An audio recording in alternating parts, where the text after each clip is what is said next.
Hey there, Joe here. Right off the bat, you might notice this video is taller than your usual YouTube video.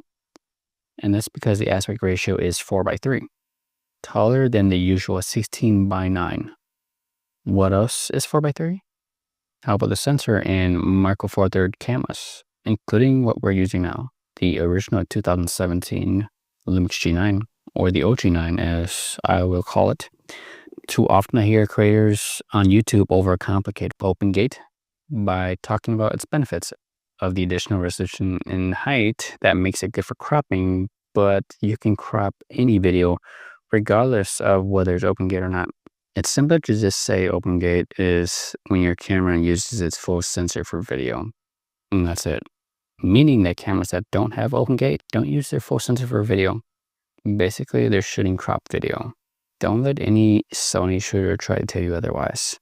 Anyway, back to the Lumix OG9. Basically, this camera is a photofocus GH5 and has many of the same features, but lacks some of the higher end video specs. Mainly it lacks the higher megabit video, capping out at 150 megabits in 4K 10-bit, and on paper, lacks OpenGate. As I told you at the beginning though, this video you're viewing is captured on the OG9 using its full sensor.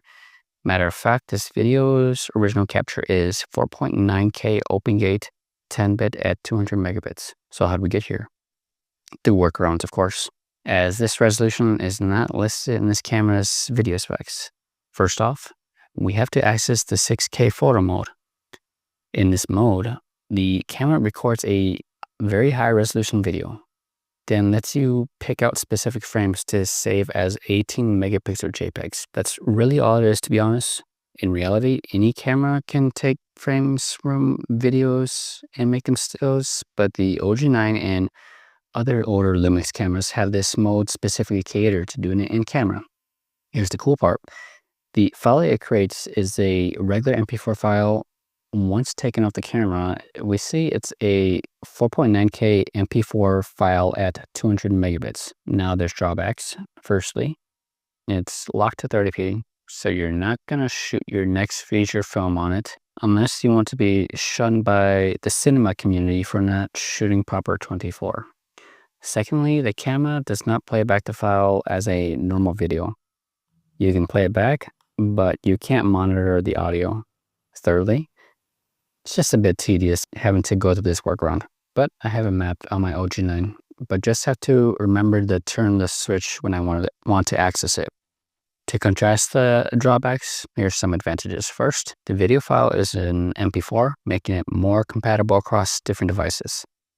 It may not seem like much, but being able to take the video file and play it back on my phone has been pretty nice. And lastly, 4:3 is the superior aspect ratio to 16:9 or 3:2. In the cinema world, it's almost the same as Academy ratio, which explains why some might find it pretentious, as it was the standard aspect ratio for early, prestigious, and award-winning cinema. But cinema snobbery aside, and in my opinion, it just makes more sense for YouTube videos, where it's usually one person talking to a camera.